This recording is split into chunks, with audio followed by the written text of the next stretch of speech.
કલકત્તામાં resident doctor ઉપર અત્યાચારની ઘટનાને લઈને ગુજરાતમાં પડ્યા પડઘા। ગુજરાત સહિત સમગ્ર દેશભરમાં ગઈકાલે અને આજરોજ રેસિડેન્ટ ડોક્ટરો કલકત્તાના ડોક્ટર્સના સમર્થનમાં હડતાલ પર જોડાયા। કોલકાતાના નિવાસી ડોક્ટરના વિરોધને ગુજરાતના નિવાસી ડોક્ટરોનો ટેકો। રાજ્યના જેડીએ દ્વારા ગાંધીનગર ખાતે આવેદનપત્ર આપ્યું। પશ્ચિમ બંગાળના ડોક્ટર્સની તમામ માંગણીઓ પૂરી ના થાય ત્યાં સુધી આપશે સમર્થન। ઇમરજન્સી સેવાઓ સિવાય તબીબી સેવાઓ, ઓપીડી, વોર્ડ અને વૈકલ્પિક ઓટી સહિતની સેવાઓ દૂર રહીને આરોપી સામે કડક પગલાં સાથે પીડિતાને ઝડપી ન્યાયની માંગણી સાથે વિરોધ પ્રદર્શન।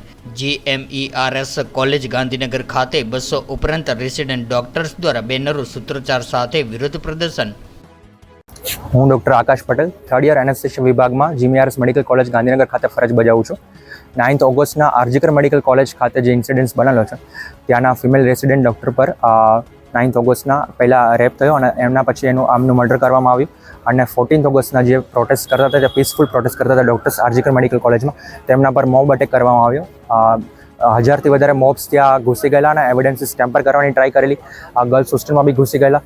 ત્યાં પોલીસ વડા હોવા છતાં એટલે ત્યાં સિક્યોરિટીના ઘણા લેપ્સીસ છે। એટલે એના પછીથી ગઈકાલે 16th ઓગસ્ટથી અમે all Gujarat junior doctor association અનિયમિત સમય માટે હડતાલ પર બેસેલા છીએ। નોન ઇમરજન્સી સર્વિસીસ બંધ રાખી રહ્યા છીએ। આજે હડતાલનો બીજો દિવસ છે। એ લોકોની માંગણીઓ હતી, એમાંથી 2 થી 3 પોઝિટિવ માંગણીઓ સંતોષાય છે, પોઝિટિવ ચુકાદાઓ આવ્યા છે। એમાંથી એક હતી એમની માંગણી, મુખ્ય માંગણી હતી કે કેસ CBIને સોંપવામાં આવે, એટલે ગઈકાલે એમણે કેસ CBIને સોંપ્યો છે। બીજું કે જે મોબ અટેક થયો હતો એમની તાત્કાલિક ધરપકડ કરવામાં આવે, એટલે 19 આરોપીઓની ધરપકડ કરી છે। અને સેન્ટ્રલ મિનિસ્ટ્રીથી એક લેટર પરિપત્ર બહાર પાડવામાં આવ્યો છે ડિરેક્ટર જનરલ ઓફ હેલ્થ મિનિસ્ટ્રીથી કે આવી દેશભરમાં કોઈ ઘટના બને છે, ડૉક્ટર પર કોઈ હુમલો થાય છે તો એની હાયર ઓથોરિટી એની 6 કલાકમાં FRI નોંધાવવી પડશે, એની જાણ કરવી પડશે।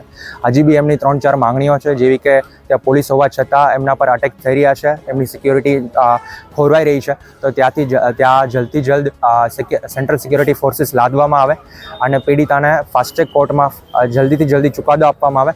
અને સૌથી ઇમ્પોર્ટન્ટ કે જે હાયર ઓથોરિટીઝ ઇન્વોલ્વ હોવાના ચાન્સીસ છે તો એમની ટ્રાન્સફર કરવામાં આવી છે, એની જગ્યાએ એમની રિટર્ન એપ્લિકેશન માફી મગાવવામાં આવે અને એમની પાસે રાજીનામું માગવામાં આવે।